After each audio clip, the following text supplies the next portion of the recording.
Welcome back, everybody. This Week in America. Great to have you with us on the program. Website thisweekinamerica.us. As mentioned, back with us on the program, Deke Rivers, a retired architect who now lives in Toronto, Ontario, Canada. As a child, his family escaped Estonia when the Red Army invaded during World War II.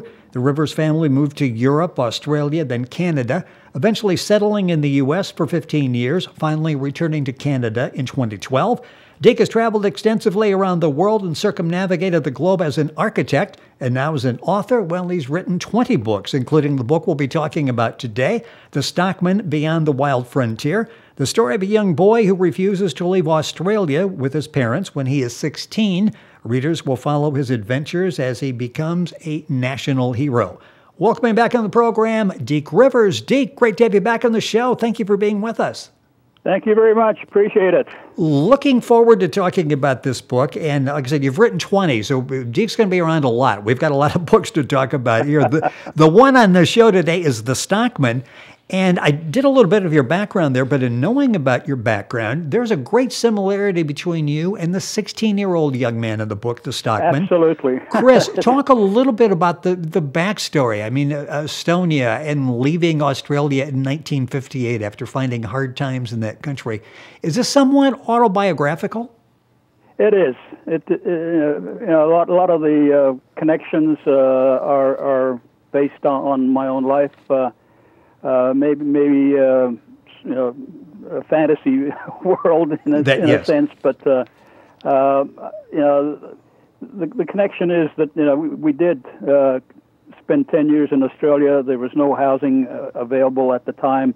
We were DPs or displaced persons. We had no funds, and my dad was working. My mother was working in a hospital as a cleaner. My older brother was working in a retail store in the city, and even with that, trying to buy a house was just about impossible. We managed to get a little Morris Minor car, but there were no apartment buildings in those days. There was really no facilities available for people without money, and so we were at one stage the four of us lived in a room in somebody else's house, in a 10 by 10 room, four of us, and with my dad and his egotistical, old school European attitude, we never lasted very long in any one of the houses where we did live, and consequently, I was changing schools, regularly, basically, and it was okay for my dad and my mom. I mean, they kept their jobs, but me, I had to keep on changing school, so I had a very limited friendship with, and very short-lived friendships with any of my schoolmates. Very difficult. And I know you actually, in real life, had to start over like 3 different times as the family moved. In the story, The Stockman, 16-year-old boy, Chris, he takes on the name Chris Nolan later in the story, but he's basically there. The family gives him 2 days' notice. They're leaving for Canada, and he basically refuses to go. He's 16. That's age of consent. He rebels. He loves Australia. He objects to the fact that his family did not keep him informed as to what they were planning, and he did not want to leave. And I guess his parents at that time knew that he didn't want to leave, so they just kept it a secret and assumed that he automatically would do what his father's always told him to do. And he plays along. He goes with them. He's on the ship, but he disappears. And he's sitting on the shore, basically watching his mother, his brother, and his dad go off to a new land. And then he suddenly realizes, what, I'm on my own. But he wasn't really apprehensive, was he? He knew that he could work his way through this. Yeah. Well, Australia is a different country. I mean, it's not Europe. It's not the old school. And people there, are prepared to look at a 16-year-old and offer him a job, and the jobs were available back in those days as a tradesman or just even as a gopher type of job in any factory or place. And there was a shortage of labor force in Australia back in those days. That's why the Australian government had brought over the DPs from Europe, and made full use of him. So he knew that he could get some kind of employment, and he just winged it basically to see what would happen, and things turned out okay. Yeah, very much so. And as they're leaving, the family realizes Chris is not here. Almost sort of a nonchalant attitude in the beginning. Then there's concern, and then they figure he just jumped overboard, and they considered him to be dead, a suicide. Right. Yeah. Right. The only one that was really concerned and still appreciated his own thoughts was his mother. His brother and his dad could care less. As long as he was playing tennis with his dad tolerated him, but being the second born was just made him like a nobody. And his dad had a violent side to his personality too, didn't he? Yes. Yeah. And then, Mom, and you talk about that's sort of the time when women really didn't say a whole lot. So she was sort of what she was European bred, so the male was always the dominant figure, and they like you say, it didn't say much. Yes. The book is called The Stockman, Beyond the Wild Frontier. Our guest on the program is Deke Rivers, Deke Rivers. Books are available, of course, at Amazon, Barnes & Noble. His website is DekeRiversBooks.com. Get information on Deke, this book, and all of his books at the website. And you can link on directly by going to our website, thisweekinamerica.us. Again, talking about the book, the Stockman, 16-year-old, he strikes out on his own. There's so many similarities between, as I mentioned, between your background with tennis and photography, and even the year that they left for Canada and he stayed to begin his new life there. And as is the topic in so many of your books, you're talking a lot about fate and choices. Talk about that, because it really shapes the rest of our lives.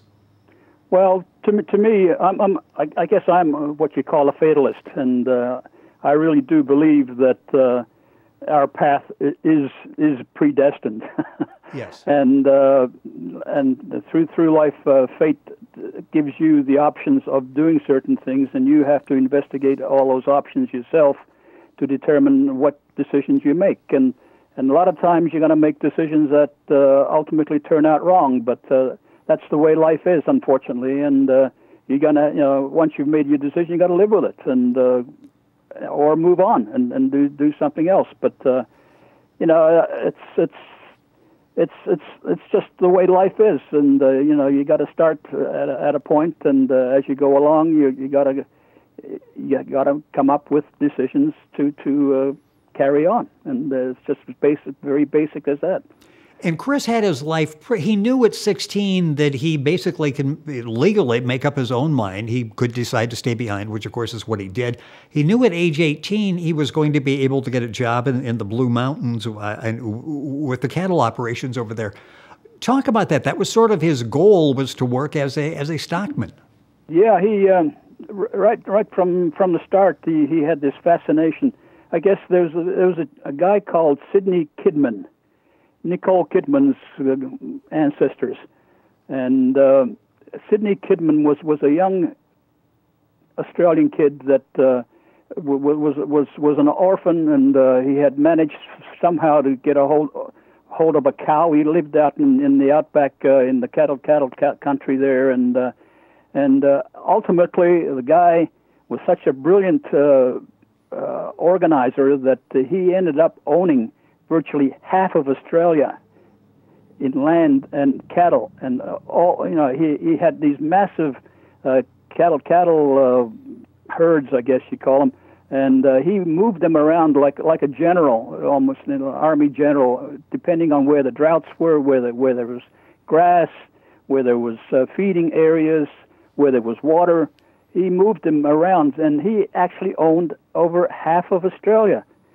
In World War I, he provided all the horses for the Allied armies in Europe, and all from Australia. I mean, the guy was a genius when it came to managing his holdings, basically. Right. And I guess Chris, in his own way, had this fascination that he wanted to go out to the outback and become another Sidney Kidman. Well, and it's interesting because I look at your background again. What your grandfather had one of the largest, if not the largest, farm in Estonia. That's correct. Yeah, on my father's side. Yeah. So there are similarities, and one of the programs with Deke, we'll get into the fascinating life that he has led, and fate and choices and determination.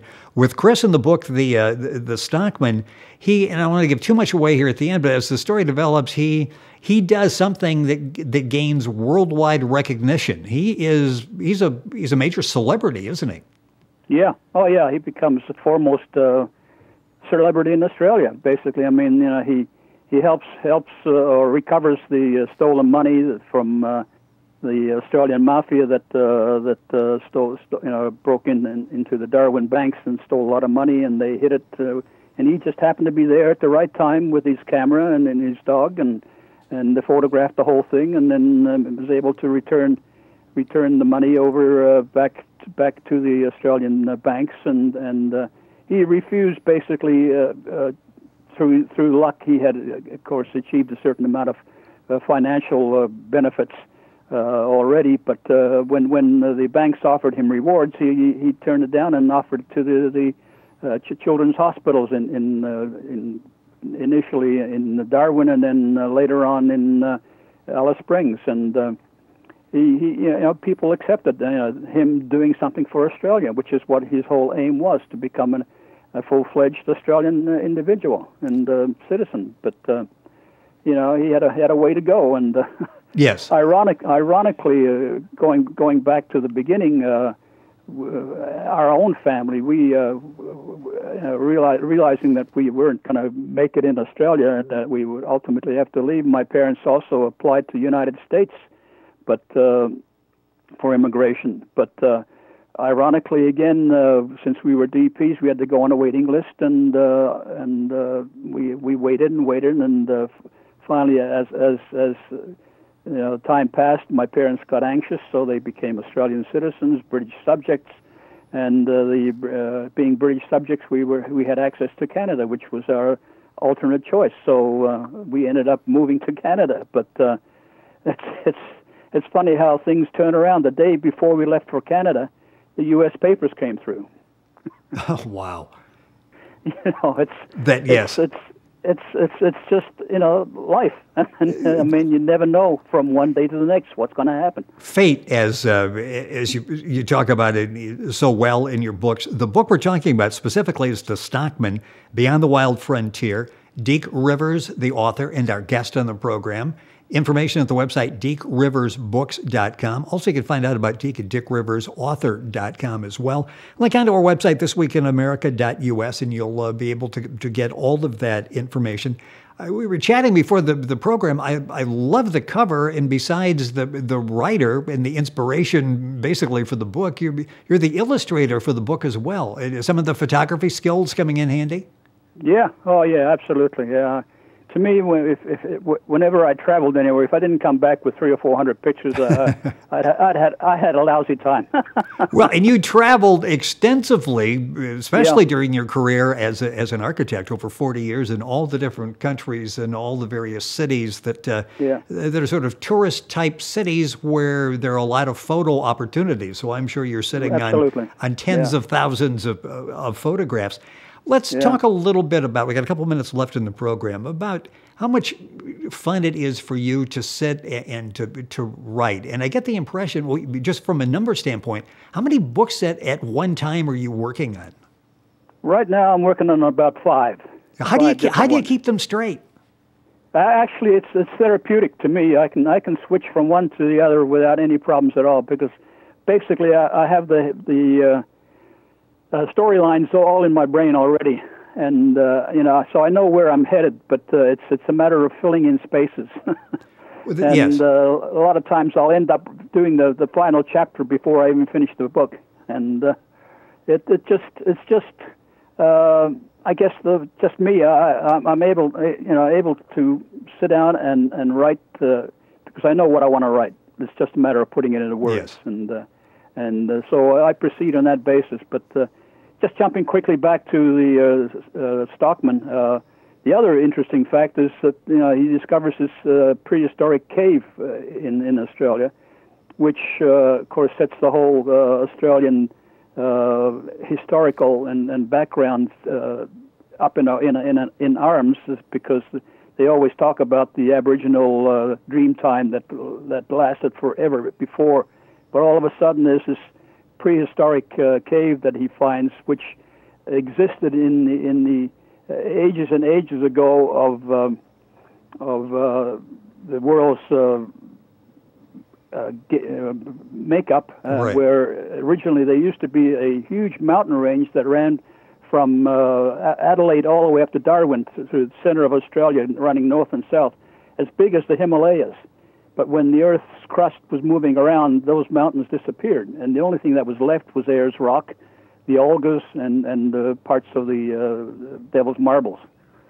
So, all of a sudden you've got this cave that's discovered, almost like a science fiction additive to the story. Yeah, and this gets the attention of archaeologists literally worldwide that were just in awe at what he was able to what he discovered, and it's really a well-told story. It's called The Stockman, Beyond the Wild Frontier. A couple minutes left in the program with Deke Rivers, and we touched on this before, but I'm still fascinated as I read your books.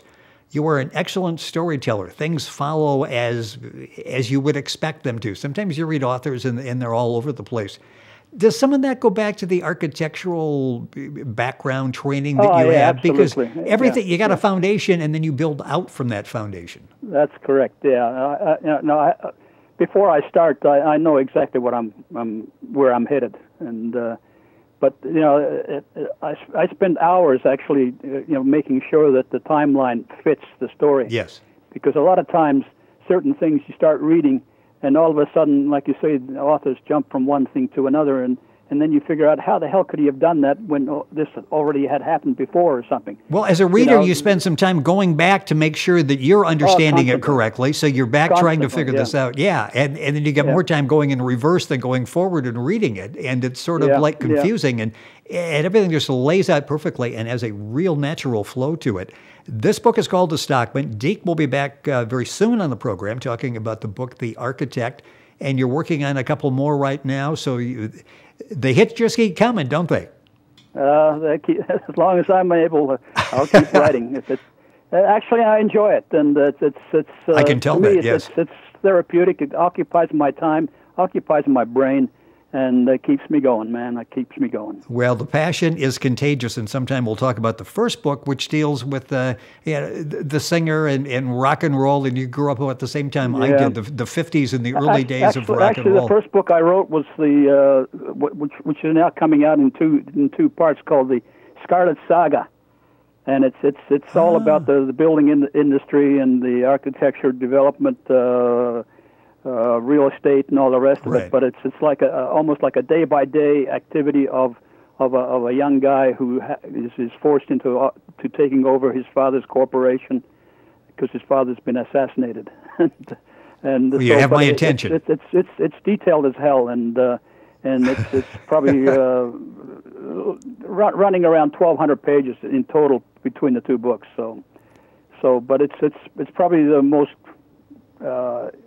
let's say, detailed book that I've ever written. Yes. I'm looking forward to that. And there's so much more to talk about. The book today is The Stockman, Beyond the Wild Frontier by Deke Rivers.